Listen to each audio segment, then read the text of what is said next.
परम सच्चिदानंद घन आनंद स्वरूप प्रेम स्वरूप ज्ञान ऐश्वर्य वैराग्य अनंत शक्ति स्वरूप जगत गुरु प्रभु श्री कृष्णचंद्र जी अर्जुन जी को निमित्त बनाकर श्रीमद् भगवत गीतामृत का पान करा करके शरणागत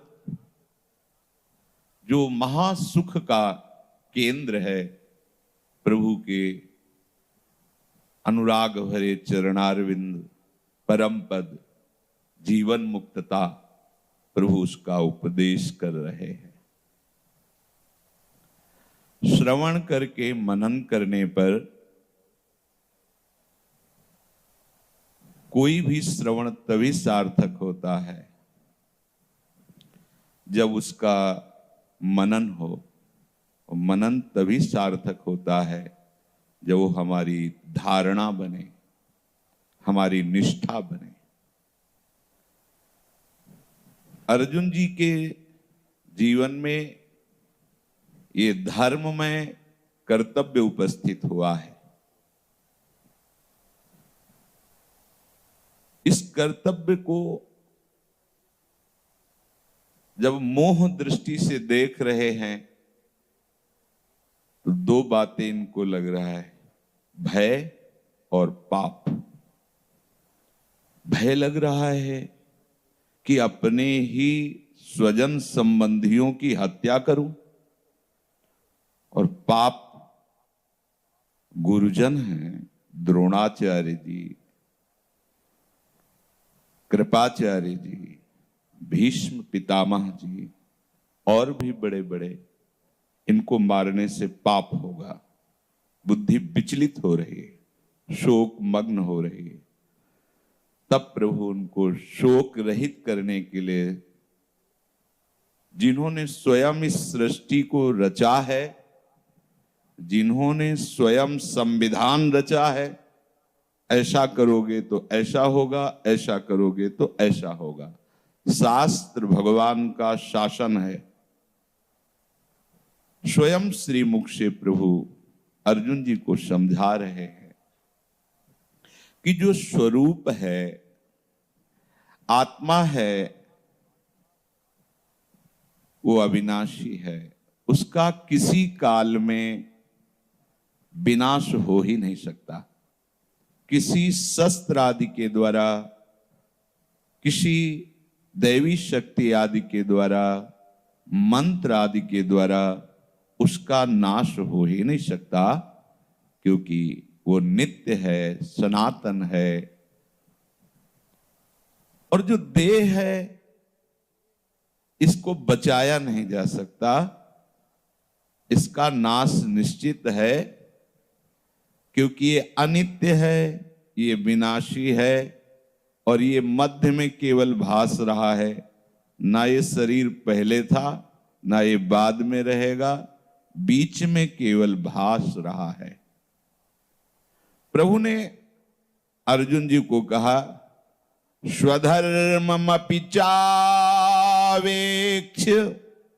न विकम्पितुमर्हसि धर्म्याधियुद्धात् श्रेयो यच्छत्रियस्य न विद्यते। हे अर्जुन, अपने छात्र धर्म को देखकर तुम्हें विकंपित नहीं होना चाहिए, कर्तव्य कर्म से विचलित नहीं होना चाहिए, घबराना नहीं चाहिए, कांपना नहीं चाहिए, भयभीत नहीं होना चाहिए। तुम्हारे सामने जो कर्तव्य कर्म उपस्थित हुआ है, उसमें घबराने की जरूरत नहीं है। प्रभु कह रहे हैं, इस समय जो तुम्हारे सामने धर्म में कर्तव्य कर्म है, इससे बढ़कर के दूसरा कोई कार्य नहीं। तुम्हारा क्षत्रिय कुल में जन्म हुआ है और तुमने युद्ध की कोई चाह नहीं की है, स्वाभाविक एक कर्म उपस्थित हो गया है आके। जैसे छल से कौरवों ने द्वितकीड़ा में विजय प्राप्त की, ये जानते थे धर्मराज युधिष्ठिर। पूरी सभा जानती थी कि ये छली और कपटी लोग हैं, शकुनि, दुशासन, दुर्योधन आदि। उन्होंने ये बात रखी कि 12 वर्ष का वनवास और 1 वर्ष का अज्ञातवास, हार जाने पर यदि आपका 12 वर्ष का वनवास पूरा हुआ और अज्ञात वर्ष में जान लिए गए तो फिर 12 वर्ष का वनवास और 1 वर्ष का अज्ञातवास। उन लोगों ने विचार किया था कि ऐसे विशाल काय, ऐसे अद्भुत धनुर्धर, ऐसे अद्भुत तेजस्वी वीरों को त्रिभुवन में कहां छुपने को मिलेगा, जहां होंगे वहां परिचय मिल जाएगा, तो ये जीवन भर वनवास ही, ये भी चल था। पर इन महावीरों को भगवान के चरणों का आश्रय था। सांगो पांग 12 वर्ष और 1 वर्ष अज्ञातवास व्यतीत किया। पर वो तो छली कपटी जन अपनी बात पर दृढ़ नहीं रहे। इतना होने पर भी उन्होंने कहा कि मैं एक सुई के अग्रभाग को भी, जैसे सुई का अग्रभाग, उतनी भी जमीन नहीं दूंगा, ऐसे नहीं दूंगा।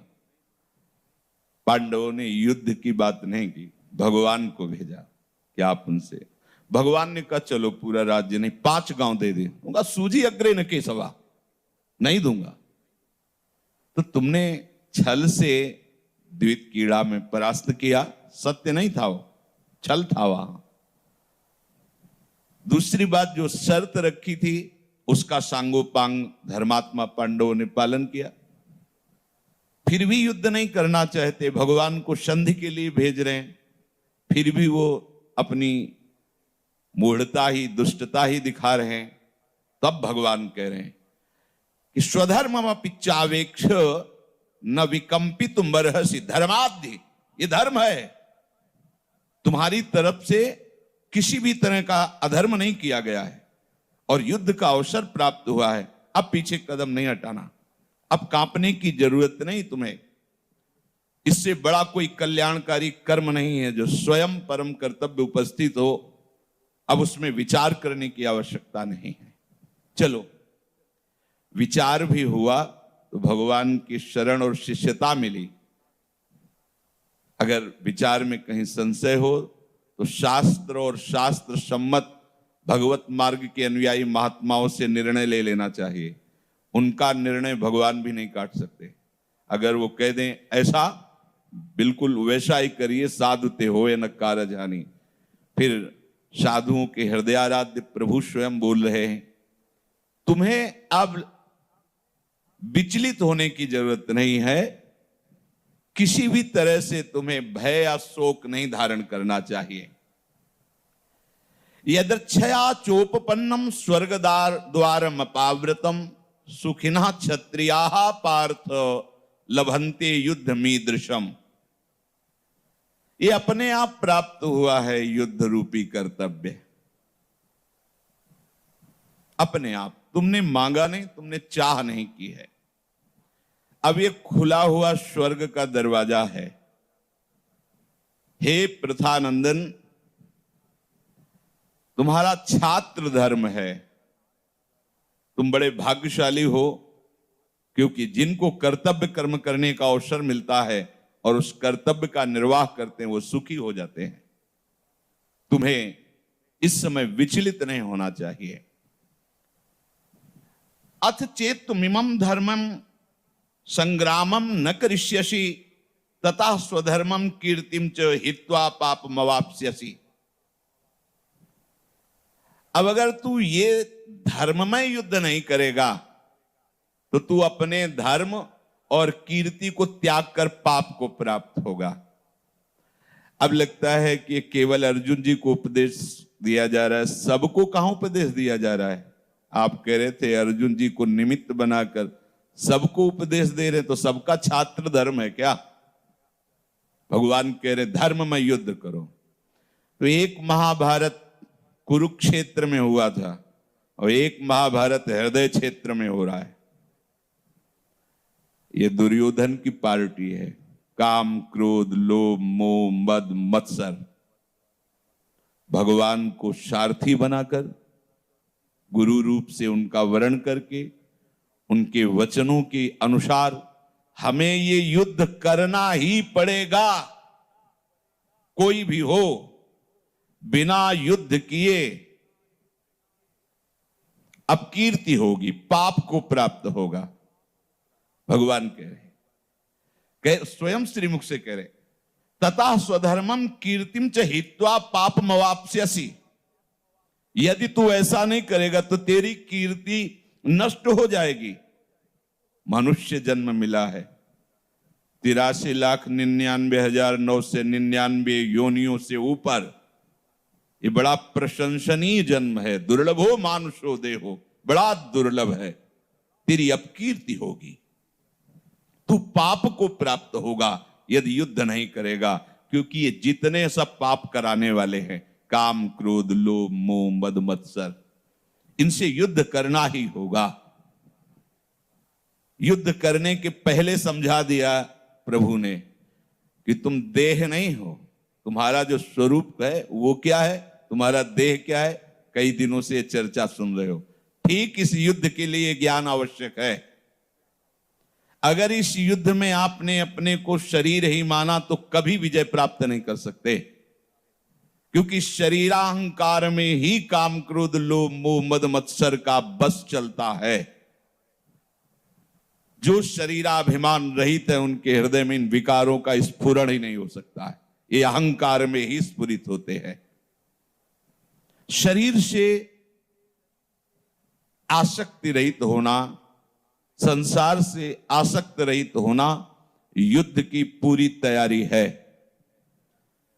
परिवार, स्वजन, स्नेह, संबंधी, इंद्रियजन्य भोग, शरीर की अनुकूलता, प्रतिकूलता, मान, अपमान, सुख, दुख, लाभ, हानि, जब इनका कोई असर नहीं होता है तब इन पर विजय प्राप्त करने के लिए हमारा भरपूर आक्रमण होता है।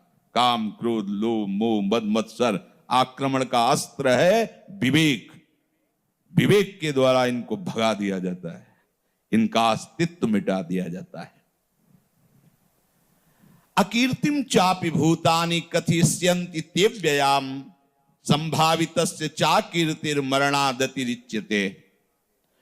प्रभु कह रहे हैं, सब प्राणी तेरी सदा रहने वाली जो कीर्ति है, क्योंकि तू विजयी योद्धा है, तू मेरा शरणागत है, तू मेरा शिष्य है। यदि मेरी बात नहीं मानेगा तो तेरी आजीवन अपकीर्ति होगी, निंदा होगी। है बड़ा वीर बनता था, समझना, तेरी अपकीर्ति होगी। मनुष्य शरीर